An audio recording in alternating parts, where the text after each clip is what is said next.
In finance, you feel like you're in this role where you're supposed to know all the answers. You're supposed to be like this bedrock of knowledge and stability in the firm. And curiosity is such an unlock. We basically get told, hey, I just walked out of a board meeting. I got a 20% budget cut and my growth went up to 15% next year.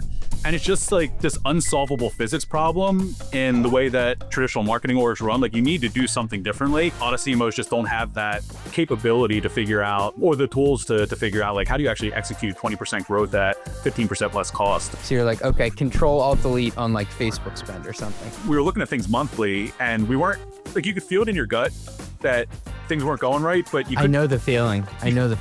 1 month as a data point in isolation, you're like, ooh, that's not good. But then you start connecting 2 or 3 of those dots, you're like, ooh, that's a bad trend. I'm glad you said that it's hard, because my original question was just going to be like, how effing hard is this to get right? Is this thing on? Yesterday's price is not today's price.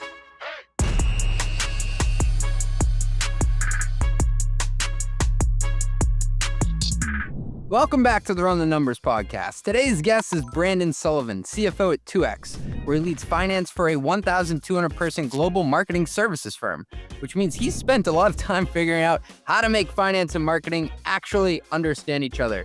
A harder job than it sounds.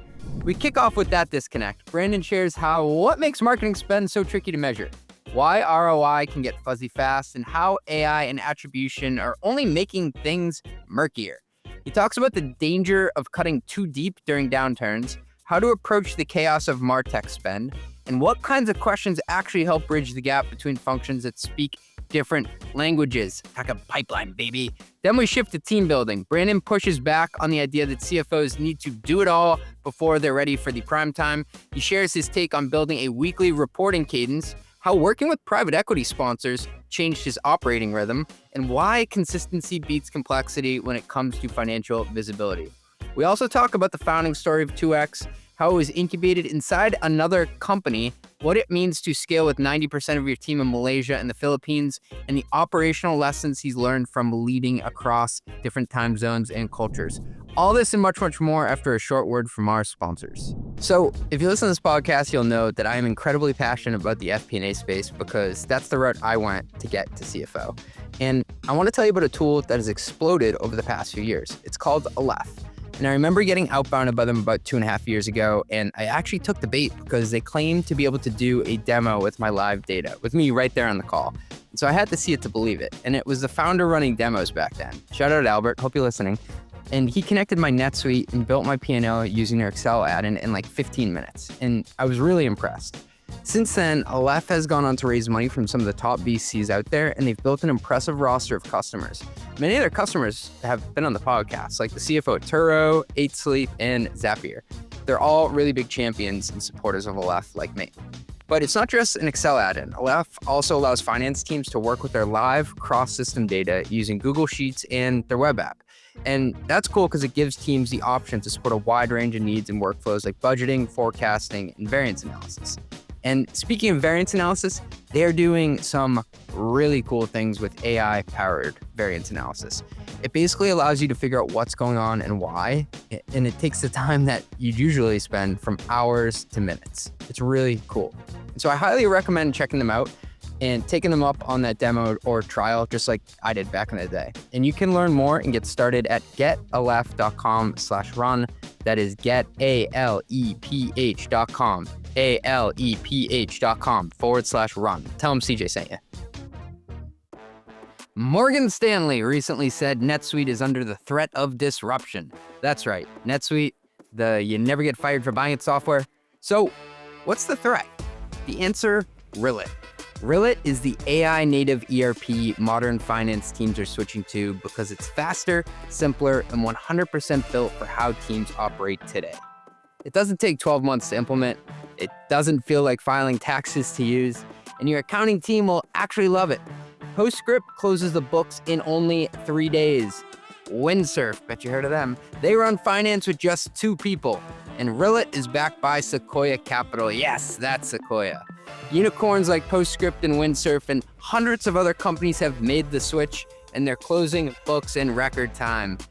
If I were running a finance team today, I wouldn't default to legacy. I'd look at what's coming next, and Rillet is here. You don't want to be that guy at cocktail parties complaining about how bad his ERP is. Wait, am I the only guy who talks about ERPs around a keg? See how fast your team can move. Book a demo at rillet.com/metrics. That's RILLET.com/metrics. RILLET.com/metrics. A messy or missing cap table might not just slow you down, it could cost you your next fundraising round. VCs get flooded with pitches, and if your equity is confusing or missing, they'll move on fast. Fidelity Private Shares is an all-in-one equity management platform that helps you maintain a clean cap table, an organized data room, and a clear equity story. Schedule a demo at fidelityprivateshares.com. Mention Mostly Metrics and get 20% off. Brandon, welcome to the podcast. CJ, pleasure to be on. Long-time caller, first-time listener.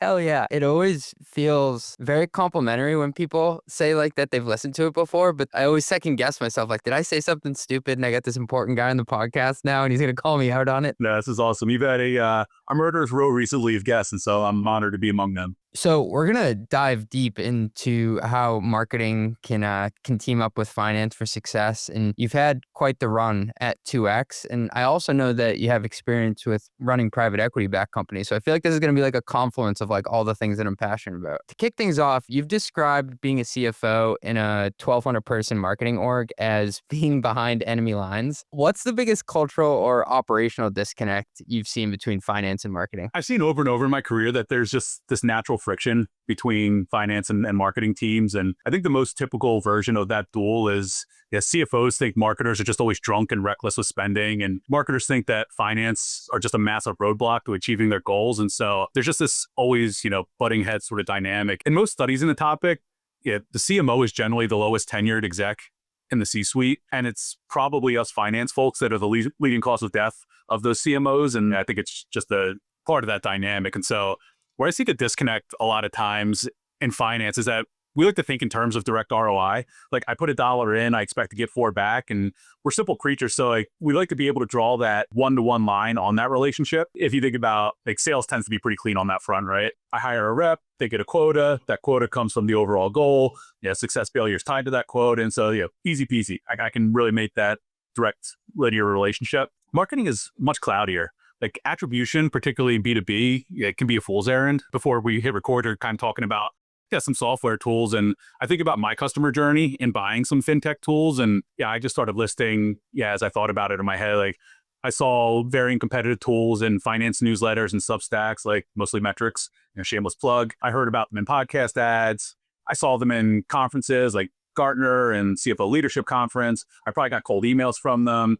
I went on their site and read whatever I could or watched whatever I could without having to actually enter my info. I probably went on YouTube to try to find some demos. I went on Rex to find like less formal conversations. I pulled colleagues and our PE investors to see what they knew about these things. I probably went on to like G2 with Capterra. And so like all in all, we know at 2X that there's probably hundreds of touch points that a customer is having with your brand and product before they're ready to actively engage. Like, how do you nail attribution and ROI on specific initiatives and channels in an environment like that? Like, it's nearly impossible. And so I'd argue like you're actually more at risk to build a model that makes sense in spreadsheet land, but probably isn't reflective of reality. And so then like you're making all these suboptimal or misinformed decisions as a result, and it makes it tough on us. And like as finance professionals, we're supposed to support growth without polluting budgets, but all this like vague, imprecise, marketing metrics, it's really hard to do. It is. And I want to go back to the point you made around a CMO's tenure, because there's this old joke that most CMOs last 18 months. You come in, you change the logo, you change the colors, you promise a ton of pipeline, it doesn't get delivered, and then it's on to the next one. I feel like it's hilarious, but there kind of is some credence behind that joke, because a lot of times there's like this translation gap in communication around like what they're trying to do and then the results that you expected to show up in the spreadsheet, because we all agreed that that was going to happen. And on top of that, they get these wild targets, and our CMOs come to us all the time and tell us about it. And it's why the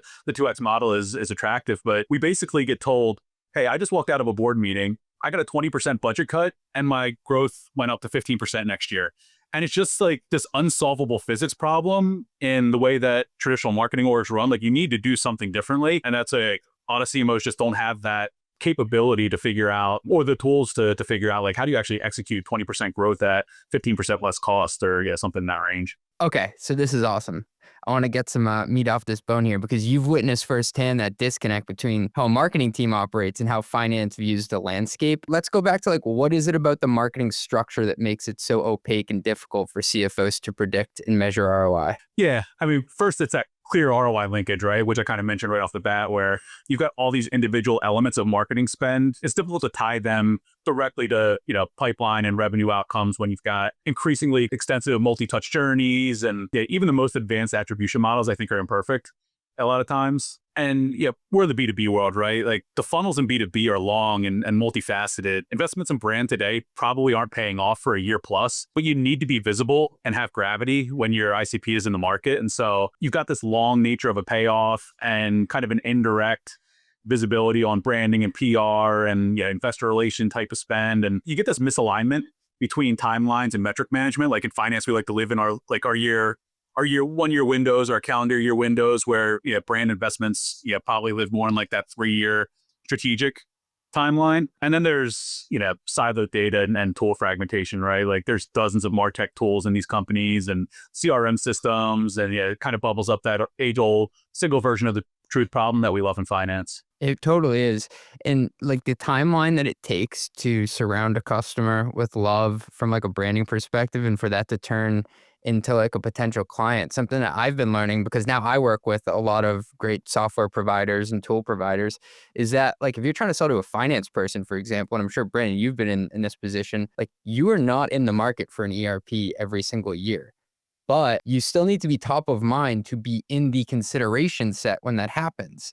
That we know that's a truth, but that is not a simple thing to just put in a spreadsheet and just say, okay, that's what it is. You've 100% nailed it. We're on NetSuite right now, super intrigued about the Campfires and the Rillets of the world, and I'm going to kick those tires. But like, NetSuite probably isn't thinking about that. They're just thinking like, hey, we're going to go get a renewal and try to get a price increase. And Campfire and Rillet, they don't know that I'm hopefully a little bit more leading edge and one of those CFOs that are interested in that. And B, they have no idea when my NetSuite license, comes up, or when I might be thinking about that ahead of time. And so they need to be doing stuff like advertising on your podcast and, being out there on LinkedIn and creating all sorts of content, which I think that they're both great at. When I'm in the market, I need to be thinking about Campfire and Rillet, at that time, or else they've totally wasted that opportunity. But like, being a CFO, you think, oh, well, I can just flood the block with reps. Like, I put this into my model, one more rep equals this much dollars. Marketing, it doesn't really show up the same way. No, it doesn't. And that's that ROI linkage and attribution model problem that we've not solved yet in the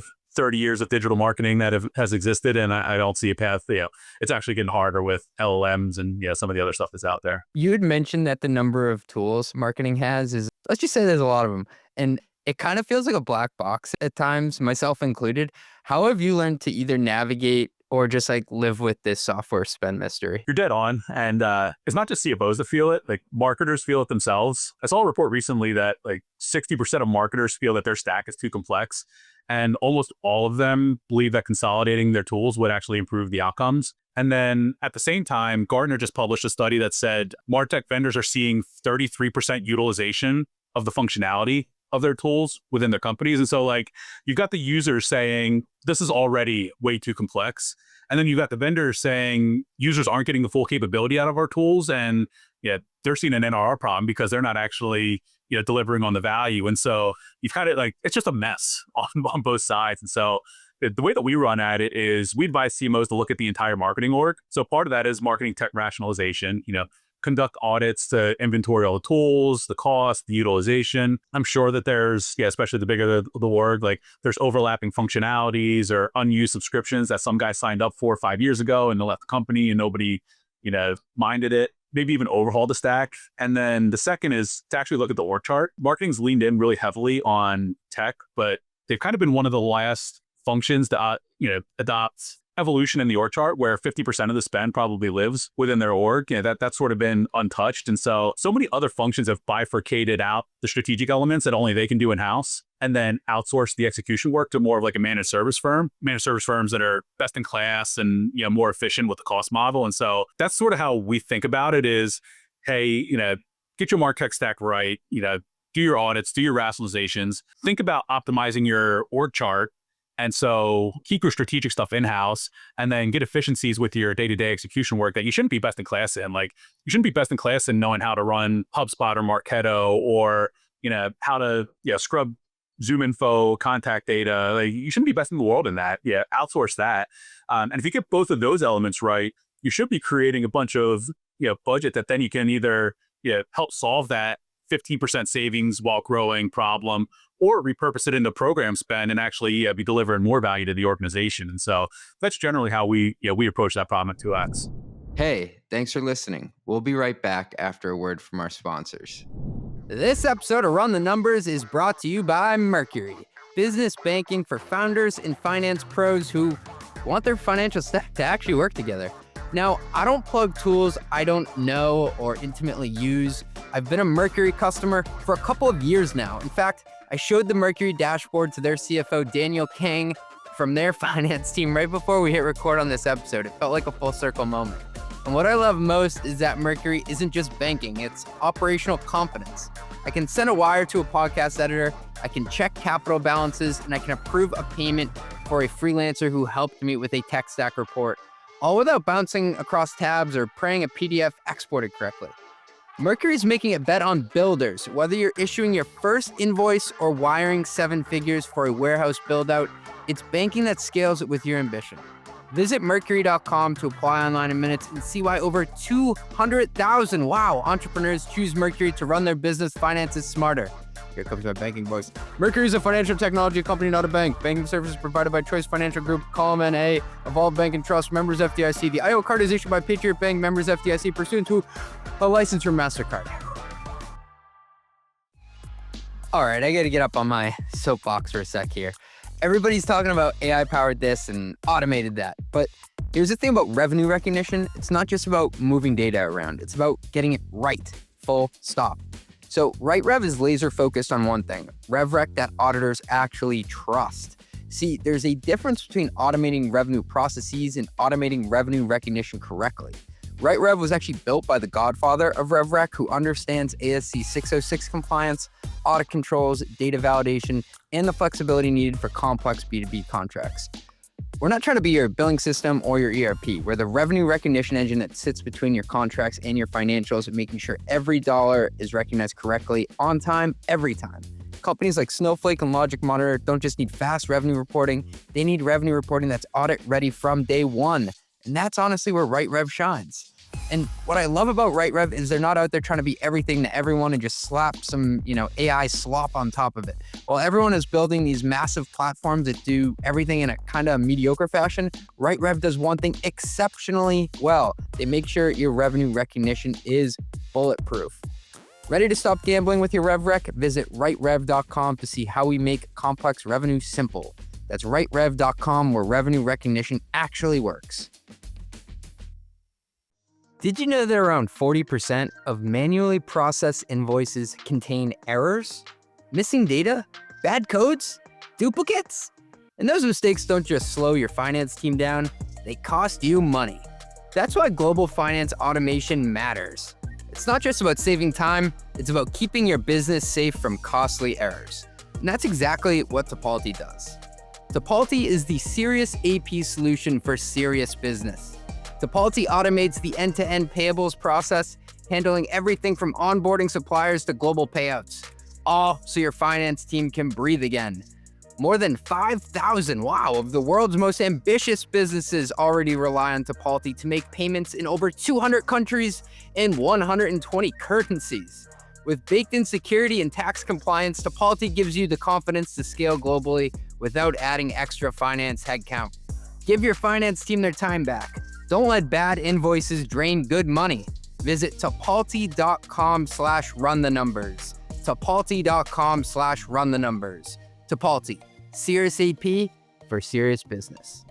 Take a super basic lens to this, but whenever I sit down with a CMO, I try to bucket everything. And my old CEO used to make fun of me because he'd be like, CJ, every time you explain something, you put something into 3 buckets. But nonetheless, I'm going to put it into 3 buckets. For marketing, I look at it like the people who are actually their W-2 employees or contractors. Then you have the program spend, which is like sponsoring a podcast, maybe a billboard or something. And then you have the tools. You can make this more complex if you want to. What are the buckets that you put all of the marketing spend into? I think you nailed it. It's, people, technology, program spend. Okay. And program spend, I think, tends to be the highest value as far as once you get all the other stuff right. Like that's the variable that drives all the value into the org. But yeah, that's also the one that whenever you're getting budget cuts, probably gets attacked because it's the path of least resistance. Headcount and tech can generally be a little bit tougher or stickier to, unseat from the cost base, but program spend is pretty easy. Like, hey, just turn off the LinkedIn ads. So that's the one that generally gets attacked. Let's stay on this for a second, Brandon, because I think this is such an astute point that like when the tide starts to go out, people are like, okay, what can I toggle up and down the fastest? And you don't want to lay off people. And then the tools, like you said, it may be a 3-year HubSpot contract. So you're like, okay, control alt delete on like Facebook spend or something. But like, what are the perils of doing that? You get it, right? I think whenever we're doing cuts, I've heard a couple different analogies. Like there's the fat, muscle, bone analogy, like you're going to cut fat first, then muscle, and then maybe bone. I think people also think about it in sort of like a 2x2 framework of one axis being how difficult the expense is to cut, and then the other axis being like, what is the immediate impact on results? And that quadrant of easy to cut and low immediate impact is where I think people target first. And program spend sits right in the middle of that. It's easy to turn off, and it's not going to hurt you next month. It's probably going to hurt you, 6 months to a year down the road. And so that's why marketing spend's always on the chopping block in these situations. Problem is marketing campaign, they're kind of like a flywheel, like brand visibility and pipeline and customer engagement and market share, like all that stuff builds and compounds on each other. If you turn it off, all those elements get weakened, and it takes time and money to regain that momentum. If you think about like a budget cut scenario that you might have been in the past, if you go to CMO and say like, hey, we need a 15% reduction in the budget, and they deliver that, it's probably coming from program spend. You get to year end, are you just handing that 15% back to them for next year? Probably not. You're probably going to tell them like, oh, you get a 5% growth on this year's budget. And so, now we're probably seeing 2 to 3 years before they recover to that level of spend and are able to deliver that same, output and execution that they were before you gave them the cut. That's kind of one of the failure paths that we see in the CMO job of like, hey, through that process, they just got 15% taken away and only gotten 5% back next year. So no, they're sort of like 10% in the hole. But now they end up with higher top line targets because you want to grow over what you've done next year. And so you create this like physics problem that they can't dig out of without thinking about the model differently. And it takes a while to think through it. It sometimes puts my brain in a pretzel that if you turn the volume down on the spend today, you're actually hurting 3, 6, 9 months out. I think about it sometimes of it kind of being analogous to like sports where you see general managers who have a shaky tenure and they need to make like some immediate impact. And so they want to keep their jobs, and then they panic and they trade like 3 first-round picks in the future for some established veteran player today, and they probably still don't win the championship. And now, they've created some short-term value, like maybe a better seed, maybe another round in the playoffs, but it's almost always super damaging to the long-term viability of the franchise. And so I kind of think about it that way sometimes. We're going to clip that. That was one of the best analogies we've had in a while. For all the sports fans out there, don't go and trade Luka overnight. The attribution angle in marketing, you hit on it before.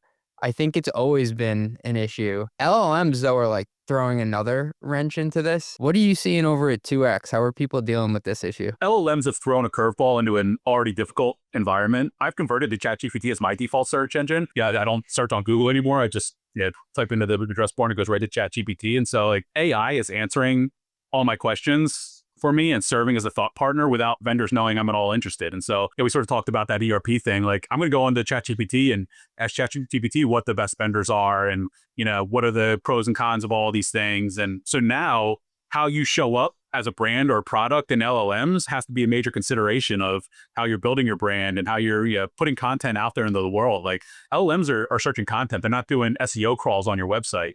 They're reading through your blogs. They're reading through all, Wall Street Journal articles that might mention you. And so like now you need to be thinking that way. And so like adapting to that, at least at 2X, I think about marketing contribution more in broader outcome-based measurements, overall pipeline build, velocity through certain stages of the funnel, inbound meeting requests. We're trying to define some of those North Star elements that matter and measure the overall business against those, because it's getting increasingly hard to like, how do I even figure out the attribution on the LLM thing? Like that's probably coming in as a direct link to my site if someone clicks on that, and now I'm misattributing things, and we get into that, sort of that mess that I mentioned earlier. And so I don't want to get away from being ultra data driven. Like I'm a finance guy, that's in my bones, but it's more to recognize the limitations of the available data and then try to govern and manage that accordingly. There's also this game behind the game where, like, on one hand, you don't want, like, especially if you're in the content business like me, you don't want a large language model just totally rip off and like kind of reskin what you have and serve it back. And then you're out of the loop.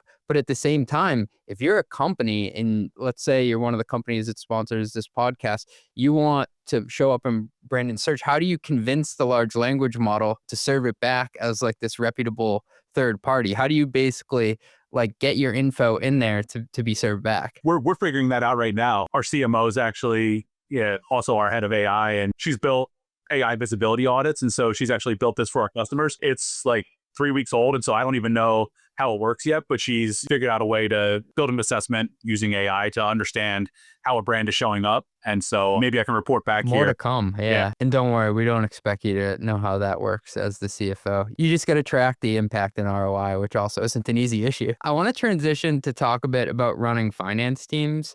And I think I share this sentiment with you that like you don't have to be great at every task to be a CFO. How did you develop that perspective? Yeah, I've had this conversation with, I've got some aspiring CFOs on my team, which I love. I've got colleagues and friends that I chat about with it who want to be in the seat, and they sort of gravitate to me as someone who's a first-time CFO, to understand like, how did I get there? And, what are the skill sets? And I think there's this natural inclination to think that CFOs are the master of the finance house. And so they should be strong in all the disciplines. It's definitely what I thought before I took the CFO job of like, oh man, I'm great at FP&A, but I need to know more about accounting and I need to know more about tax. And it was probably the biggest hesitation I had before accepting the CFO job. I don't know enough about this stuff yet. It's going to be something that causes me to fail. It's so unrealistic though. Like, I just don't think there's people out there who are not yet CFOs, but have meaningful experience in all the relevant disciplines of finance. Like, even when you get into the CFO seat, the role's just too broad for one person to master all the technical disciplines that exist. And so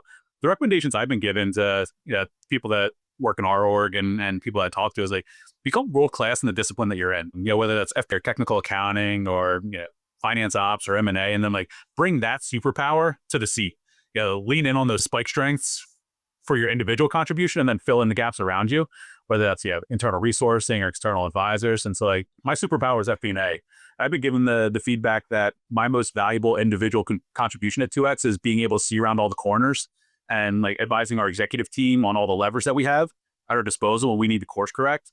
But I'd never seen a corporate bank account before I stepped into the CFO role at 2X. And like, I kind of knew the high level tenets of ASC 606 RevRec, but like I wouldn't feel comfortable defending our application of that to our auditors. And tax makes me want to throw up, like, quite candidly. Like, I surrounded myself with talent to run all those elements for me. Like, I called our tax advisor on the first week and said, like, please keep me out of jail.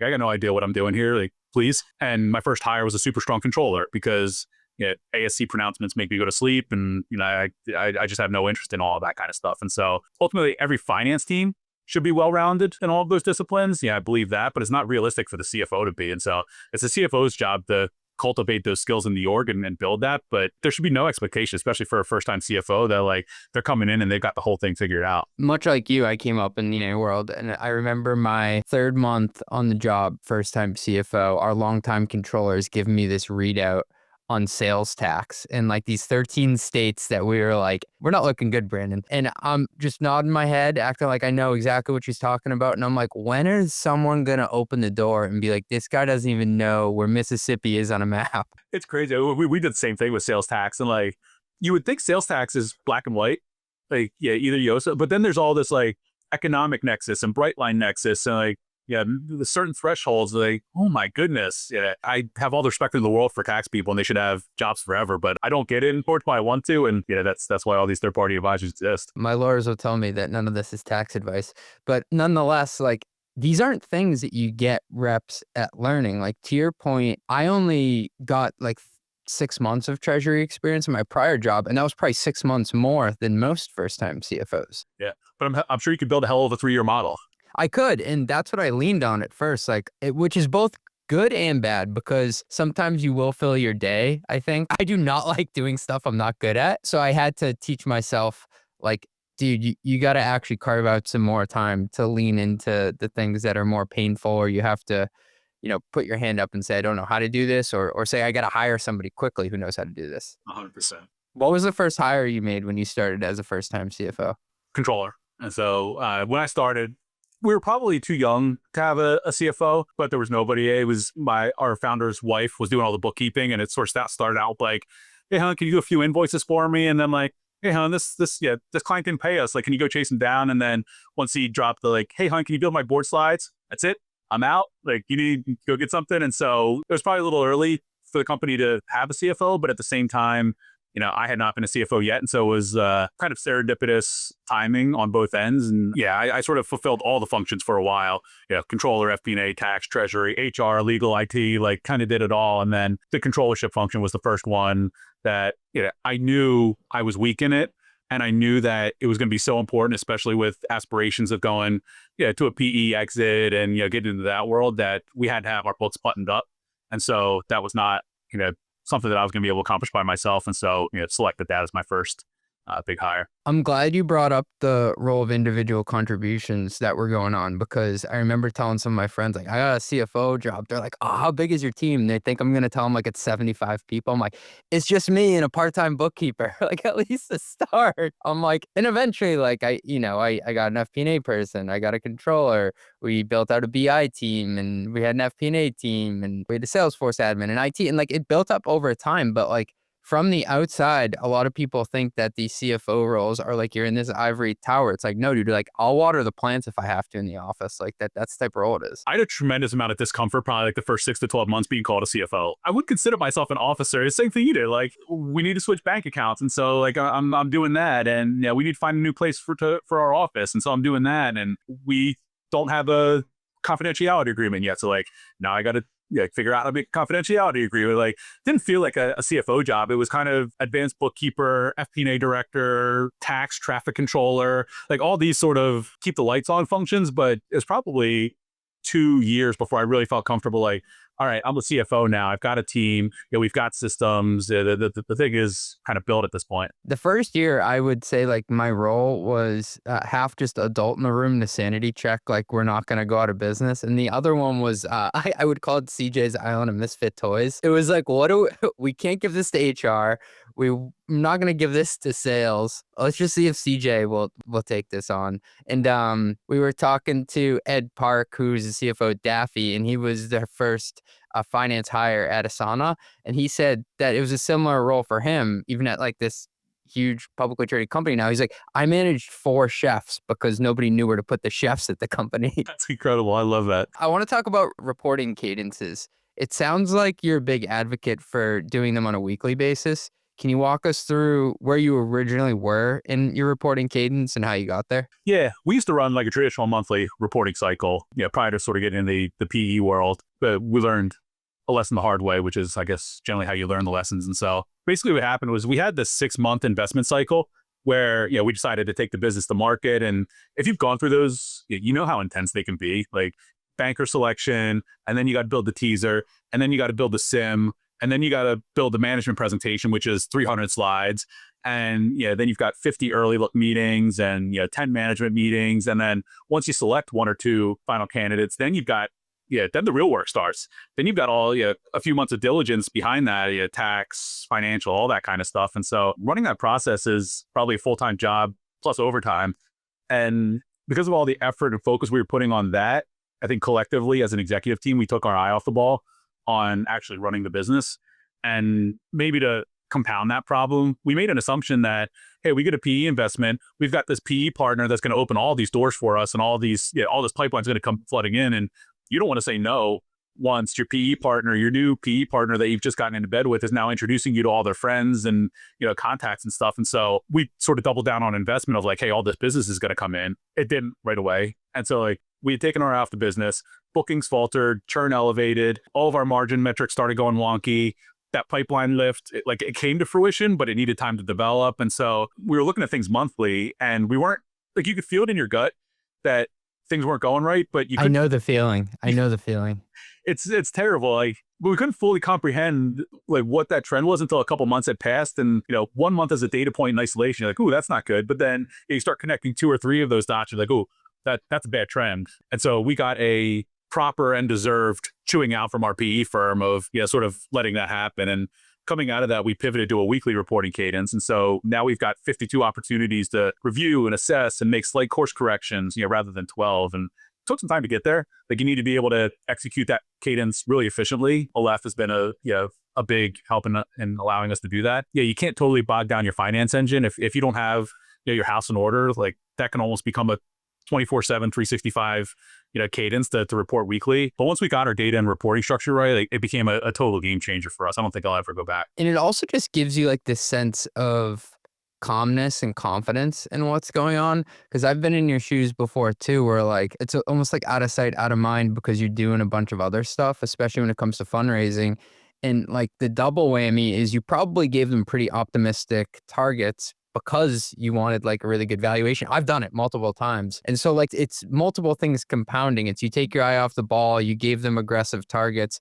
And also like, I don't know, it's just, like I said, it's a confluence of bad things. Yeah. Once you realize that your valuation is based on some multiple of revenue or EBITDA, like you're not really taking the conservative view on that with the models that you're giving them. And even like operationally, I found as I started doing some self-reflection, like I think so much decisioning that you make is based on a variance analysis to budget. And like when you get into the year, your variance to, if you're any good at FP&A, like your variance to your January budget probably shouldn't be big.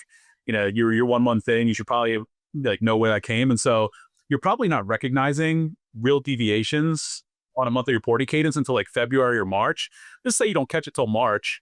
Yeah, that's really like April 15th by the time you're getting the March reporting. And then you're having the meetings to, address it and get the right people in the room and talk through all the options. And then then you got to implement the options. Like you're probably 40% of the way through the year before you're fixing the problem that emerged in January or February that you would have recognized with a more consistent reporting cadence. And so I think, especially being a hyper-growth business, like we're just so much more agile now in how we're able to diagnose and react to some of the variances in our business. I love how you pointed out the ability to spot something sooner and how it has a compounding impact on the outcome, because I've often like had that feeling in my stomach, like something isn't adding up in like February, but the way that the plan builds, like if say you're growing 100%, like you're growing at least therefore 6% month over month on a linear basis. If you start to fall off and you're only growing 4%, that compounds to 12% by month 4 or 5. And if you catch it earlier, you can course correct. But if you're like sitting down with your CMO in June, like, dude, you're basically planning for 2026, not 2025 at that point. Right. You've nailed it. Yeah. And that's why I'm so passionate about weekly reporting now. Weekly reporting though, take me through it. Like, are the metrics though, like, do you cover daily type stuff? Do you cover monthly, quarterly pacing? Like, how do you look at that, considering it's such like I don't want to call it a myopic view, but I mean, it's every 7 days. We lean very heavily on go-to-market, especially a growth business. And so we're tracking net revenue retention. So all the churns and existing customer upsells and how's that moving on a weekly basis. We're tracking bookings, we're tracking pipeline build. And so, what's our pipeline coverage? What do we have in commit versus upside versus pipeline? Per rep views, we're looking at, we list out any new opportunities that are coming to the pipeline. That reporting goes to our board. And so this whole report goes to our board every week. So we list out all the new opportunities that have come in. More often than not, our PE friends, we got 2 sponsors, like they know somebody probably at one of these firms that have come in. And so now we're creating visibility across our executive team and our PE sponsors of all the new opportunities that are coming in so that they can help accelerate our pipeline. And then, some of the other stuff, like we have a whole P&L section. That's probably moving a little bit less on a week-to-week basis, but it's still good to keep visibility on. And it creates at least that checkpoint of like, all right, let me make sure that our labor hasn't changed really, or, we haven't paid a bill for some software thing that I wasn't expecting. And so it at least just sort of keeps that hygiene in place to, be keeping an eye on things each week. It forces you to reconcile like what's going on with what you think versus reality. And I also like how you pointed out that you put some of the onus on your PE partners to help out. Can you take us through how that's a powerful lever? Because in my mind, like there are different things that investors can bring you. They can all bring you capital, but I mean, money be green at the end of the day. It's all the same, but they can also bring you customers. It's funny. When we went through the process, we went to the first thing that kicked it off is we went to Canaccord Genuity holds a growth conference where it's kind of like speed dating. you sit in a room and then a new PE firm comes in every 30 minutes and you give the same spiel, and it's me and the CEO and we're doing the Abbott Costello routine. Like, he tells the same joke every time. I laugh the same way every time. Like, we went through this process. And the thing I think we laughed about the most is we had 20 firms that had two guys that walked in the room that looked exactly like you and me, with their vest, with their PE logo on it, and told us how different they were. And like, it just became this joke. And but I do think that we found really differentiated partners to work with us, and they both joined for really good reasons. And so it's great. I mean, there's the operational rigor that they bring, right? And that they demand. And we operate with a mantra of no surprises with our board, which requires us to be on top of the data. And a lot of the reasons for that, that weekly reporting and showing up to a board meeting with bad news. Like, you got to surface that stuff way ahead of time. They bring a performance mindset. And so, my job is to increase the valuation of the company every quarter. And so I'm mindful of that. They make it an expectation that you don't just report the news, like, you're expected to create the news as well, which is seeing around the corners, providing all the insights on all the levers that you have to improve performance. It creates a level of accountability that I think is good for the business. A missed target in a month when you're privately held probably isn't all that painful, but that, it creates complacency if you just we missed that month, doesn't really matter. But you can't really have that same sort of cadence with a PE firm. Like, they will keep that rigor on you. And then to the point of the question, like, they're also bringing value creation resources. Like, they're bringing bigger ideas that we've never had, as far as, hey, like, this is how you should build your go-to-market function. This is what RevOps is. You guys don't have RevOps today. You need RevOps, and intros to customers and partners and vendors that we wouldn't have dreamt of on our own.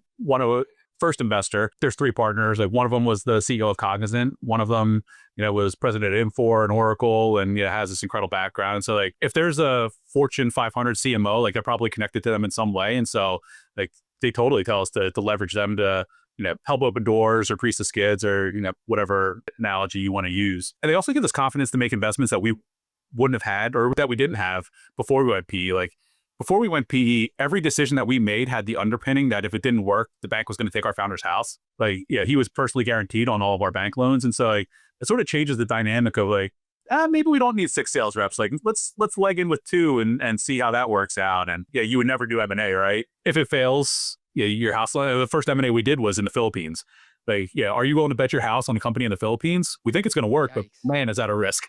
So PE sort of opened up that risk aversion a little bit for us. And it's been totally transformative for us. That's cool. And I want to make a public service announcement to everyone listening to go to your investor's website or go to PitchBook and download a list of every company they're in, and then reach out to them and have them, like, in an Excel sheet. You got to make it easy for them, but say, would you be willing to make an intro? I remember we were at a company called Sneak, and one of our investors was Tiger. And if you know who Tiger is, they've made more investments than anybody. And so me and the sales ops guy one time were like, oh shit, we should just download every portfolio company of Tiger, figure out who's the person in charge there, and ask the investors for warm intros. We didn't end up getting to all of them, but I mean, we closed deals off of that like we would not have had access to before. Like, sometimes all you need is a warm intro. Yeah, I found that, and it's great. Like, PE portcos don't force this stuff on their portco. Yeah, that would be a little harsh. Yeah.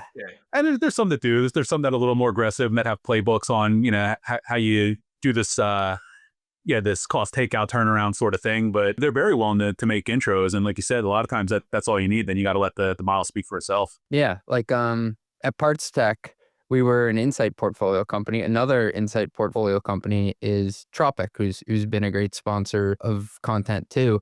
And I was like, yeah, of course, I'll take a look at them. Like, we're all kind of on the same team here, and it ended up being a great product and a great service. And so we did it. So, like, it actually can play out sometimes. Yeah. 2X is now, as of Q1, also an insight company. And so cool. We'll probably be crossing paths there. I know you're not in Parks Tech anymore, but probably be crossing paths with some of your compadres. I want to move on to talking about the 2X founding story. I love the quote unquote next campfire down the trail analogy. What does the 2X story, and maybe you can give us the elevator pitch here, teach us about incubating a business inside another business? Yeah, I'll try to make this efficient. So our founder was CMO for a company called W Group, which was a boutique IT executive management consultancy firm. And so basically they advise large enterprises on IT strategy, cost optimization, operational improvements, basically Accenture, Bain, McKinsey, but at a boutique sort of level. Problem from a marketing perspective is that our CMO was trying to compete with Accenture, McKinsey, Bain, and he was just getting his lunch eaten. Like these these big players have unlimited war chests for marketing. And so he struggled to play in that space with the limited resources that he had, and he had to think differently about the model. And so through a connection that he got introduced to this group of marketers in Malaysia that had recently been dislocated through a different M&A synergy process. And so he hopped on a flight to Kuala Lumpur and met them, and he was blown away by the caliber of the talent on that team. And so he hired 10 of them to become his own marketing shared service center. And all of a sudden, he was 5xing his output and impact by having 10 people operate what was probably 2 or 3 before. Something like 60% of the revenue was then being influenced by marketing, and he was having tremendous results. And so fast forward a bit, he's on the conference circuit. He's going to Gartner and Forrester and Serious Decisions and all these conferences, and he's talking with the CMO community about this experiment that he's running. And the response was overwhelming, whoa, that's awesome. Can I get some people in your center? I already know, this is my thing. Build your own. Man, they do my work. Yeah. And so, but it made him realize something, kind of interesting, hey, this might be a commercially viable thing. And so the W Group executive team decided to split this marketing shared services center out into a separate entity, and they called it WG Services, and kind of began running it as a standalone business with the sole customer being W Group. And so, it sort of was a separate company, but it only had one customer, and, they were running it that way. And Dom, our founder, kind of gradually shifted his role from CMO of W Group over to CEO of this WG Services thing. And they refer to this time period as, setting up the next campfire down the trail. And so once they exited W Group, they sold it to a strategic. The strategic was like, hey, I love this IT thing. We're an IT company. I don't want this marketing business in Malaysia. I don't get it. It's not part of what we're trying to do. So they carved that out of the transaction and said, you guys keep this, whatever this is. So now we've got this new asset that's been incubated and bootstrapped and ready to go. And that was 7 years and 1,200 people ago. And so now, we just took off ever since. We already sort of had validation of all these CMOs saying, I would do this with you if you made it commercially viable. And so, they sort of had the revenue from W Group as the original, sort of backing and bootstrapping on that. And interesting, I told you, we just got an investment from Insight in Q1. The minority recap that we did with them valued us at 10x what W Group sold for. And so just the side project's bigger than the original thing by a factor of 10. Yeah. That's wild. Yeah, it's crazy. So this whole concept of incubating, it's not novel, right? Gmail was a project, AWS was a project that was not part of the core business, but you can kind of leverage the parent's assets. WG Services got revenue for the work that they were doing, but from the parent perspective, it was just left pocket, right pocket. But from this individual asset, they kind of funded themselves with the revenue from this intercompany sort of thing. Plus, they had access to all the support functions, finance, HR, banking, IT. They didn't have to set that up from scratch. They sort of had that backstopped. They were able to get market traction and figure things out in a de-risked environment and validate the product market fit. And so, really interesting concept. And they thought about doing it a second time with 2X, and they didn't. And I'm glad they didn't, because the product that they were going to go for was not viable. But it is this really interesting concept of setting up the next thing before you're done with the current thing. I love this, and I think it's a great lesson for others out there. Also because you're solving something that you need to fix within your own org, right? But you're also testing product market fit on yourself. It's not going to fail because it was fulfilling a need you had. That's right. Yeah. Yeah. He felt the pain, and then he went out in the market and all these other CMOs felt the pain. And so he was able to validate that in this super comfy environment. If the thing failed, he was still the CMO of W Group, but it didn't, obviously. And then, the rest was history. I want to talk about the international aspect. If I read right, 90% of your workforce is over in Malaysia and the Philippines. Is that correct? Wow, that's a large contingency overseas, and you're based in the U.S. What's it like running a company that is based in the U.S. but has the majority of the people abroad? It's hard to get right when you're going from 0 to 1. Yeah, I talked about the investment process we went through, and so many of the people that were interested in us were interested in a buy option because they tried the build option and failed miserably. And there was a variety of reasons they failed. They got the deal wrong. A lot of people try to go to India. India is not a great place to run marketing. They couldn't find the right leader to run it. They couldn't navigate all the regulatory nuance. They weren't willing to commit 100%. But if you get it right, the outcome is incredible. Great people are everywhere. If you cultivate them properly and really invest in it, international centers can provide this blend of innovation, execution, and cost efficiency. There's a few things I love. The talent is highly skilled, especially in marketing ops and creative and analytics. We often hear from our clients that 2X resources and internal resources get blurred pretty quickly within their org. Nobody knows who actually has the the 2X badge versus the other badge. They're well educated and English proficient. In particular, like Malaysia has a culture that really values Western education. I haven't kept up with the stat because of how quickly we're growing, but at one point, 50% of our Malaysian workforce had gone to college either in the US, UK, or Australia. It's wild walking through the office there and like there's all these pens for like University of Iowa and Buffalo and Rock Chalk Jayhawk, go Kansas, and University of San Francisco. Like they've all got their college pennants all over the place. And so they're really well educated. And then there's all these interesting operational benefits, like with Southeast Asia being on the opposite time zone, which can be difficult in running the company, right? Like, there's weird hours that you got to deal with. But for our clients and even for us, like you can create this flywheel of work where the US shift ends and you sort of like send all the work over to Southeast Asia and then they pick it up and they're working on it for the next 8 hours and then it comes back to the US. And so like you sort of get this always on flywheel of work that you kind of get like round the clock top tier execution. It can be really powerful for efficiency in the model. Like you don't have concurrent people that are waiting on stuff. It becomes sort of this cycle. And obviously we index ourselves on better marketing. Like we believe better marketing is what we provide. But once you see the value of the economics, you can't unsee those. The arbitrage model is incredible. I'm glad you said that it's hard because my original question was just going to be like, how effing hard is this to get right? Because I've failed before trying to set up centers of excellence in Eastern Europe and other places. In like Asia, I mean, I've tried to set up centers there to do sales as well. And like scars on my back did not go well. It's really hard. But that might be like the juice is worth the squeeze if you can get it right. Which exactly. Yeah. And how did you hone in on this area originally? Was that the founder like discovered that there were people there to work with? Yeah, there was a personal connection of one of the execs at W Group from a prior company that they ran this exercise where they wanted to build web development and marketing center in an offshore location. And they basically created this matrix of, we need good English proficiency. We need highly educated workforce.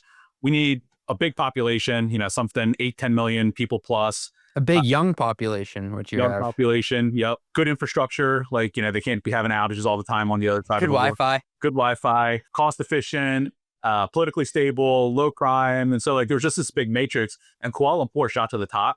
And so that was, the original piece of that. And then, so that was how we started with 10 and then got to 650 people.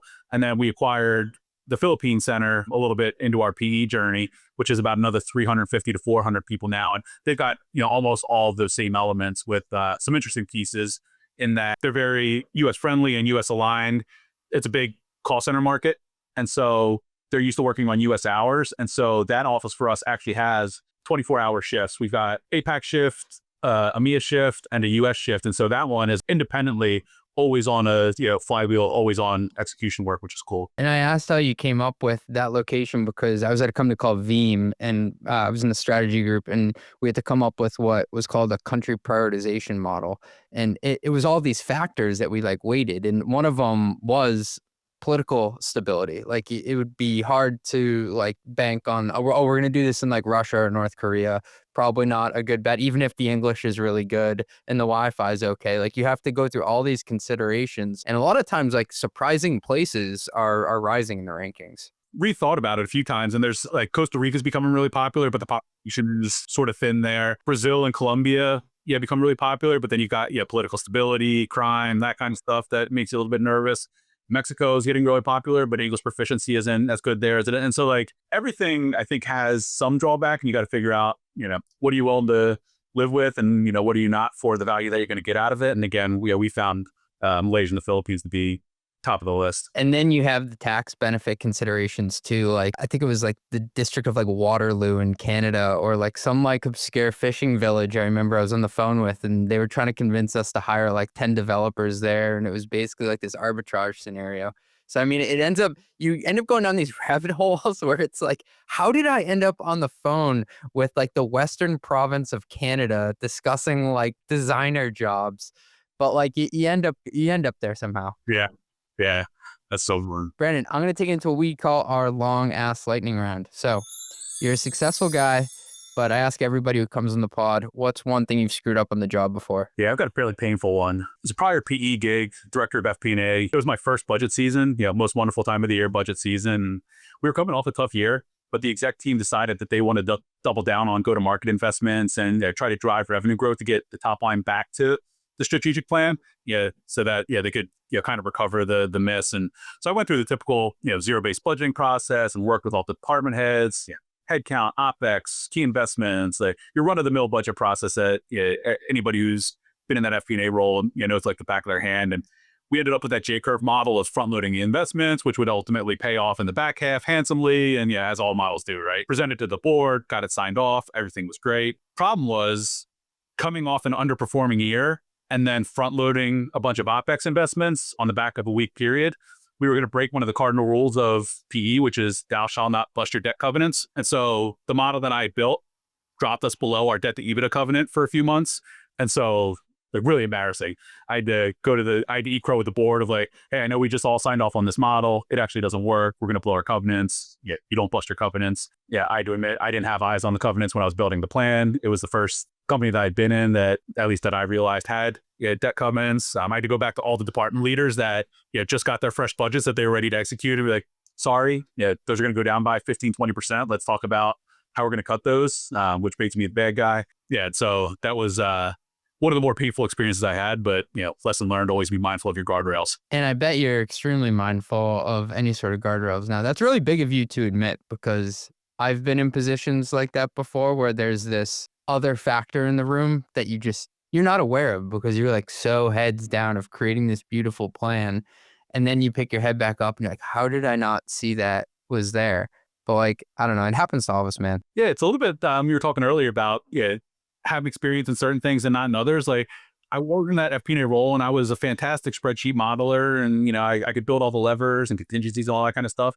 To my knowledge, I'd never been in a business that had, debt or that had that PE, LBO model to it. And so it wasn't even on my radar that this was a thing that I had to consider until, it was too late. There is a lesson in there though, to never fail alone. And I don't mean that in a selfish way, but like to over communicate to people like the guardrails that you've set up for the model, because that can't all be on you, man. Like somebody else should have known at the company that you had debt covenants, like especially if you're not the CFO yet, you can't blame yourself completely. That's probably the next leg of the story is I took it on myself to eat the crow and be like, I messed this up, but nobody, slapped me in the back of the head. They're like, CFO missed it, PE board missed it. Like they knew, like, everybody was pretty understanding of it and like, don't let it happen again, Thanks for sharing that. Catastrophic career altering issue, just a lot of embarrassment and a lot of extra work. Next one, if you could tell your younger self something knowing what you know today, what would you tell them?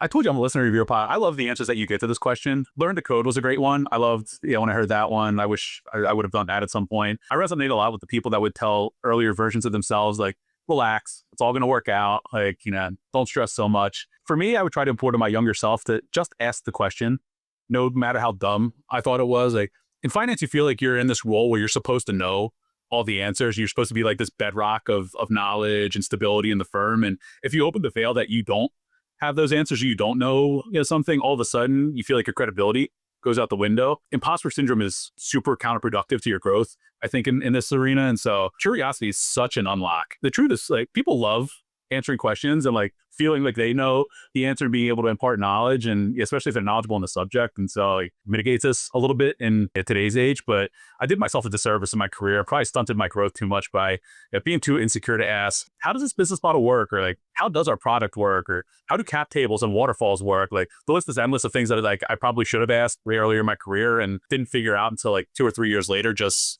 grunting and grinding on my own. So that's what I would try to tell myself. I had the same experience as you. I was at a cybersecurity firm. I don't know what cybersecurity does, but like I'm budgeting for the thing. I couldn't tell you how it works.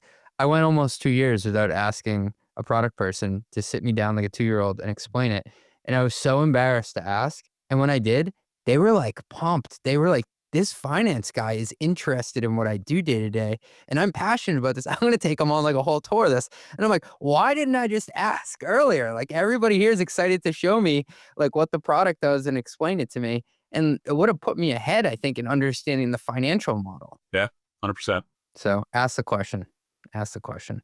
All right, next one here. Can you walk me through your finance software stack? What tools does your team use to get the job done? Talking about attribution, I think I've subscribed to the run the number stack. We use NetSuite as our ERP, although I'm increasingly curious about Rillet and Campfire and some of these emerging tools. I'm an evangelist for Aleph, which we use as our FP&A tool. We use Flowcast for accounting workflow management. We use Brex for our corporate card and our expense management. And we are in the late stages of implementing tabs for revenue automation. My goodness, that's the run the numbers stack right there. I'm going to put that on a bumper sticker. I'm going to hang it on my fridge. That was amazing. Yeah, and shout out to Aleph for putting me and Brandon in touch way back in the day. So product-led growth through finance, if you can believe it. Last one I got for you. What's the craziest thing you've ever had someone try to expense? There's got to be a crazy one in here from like an airport in Malaysia or something. I could provide some context around this, but maybe less is more here. Yeah. I had somebody submit a receipt for a gorilla stripper for a VP's birthday lunch. No more context needed. Oh man, we're going to end on that. Brandon, thanks for being generous with your time and joining me today. This has been so much fun. Thanks, CJ. Run the Numbers is a mostly media production. Yelling and intro by Fat Joe. Artwork by Meg D'Alessandro. Show is executive produced by Ben Hillman. Nothing said on this podcast is intended to be business or investment advice. It's the sole opinion of me, a guy who feeds his dog way too much ice cream and has a history of net operating losses. LOL. If you like this podcast, hit subscribe and give us 5 stars. It will take like 2 seconds and our algorithm overlords love it. Drink water, call your mom, and have a great day. Peace.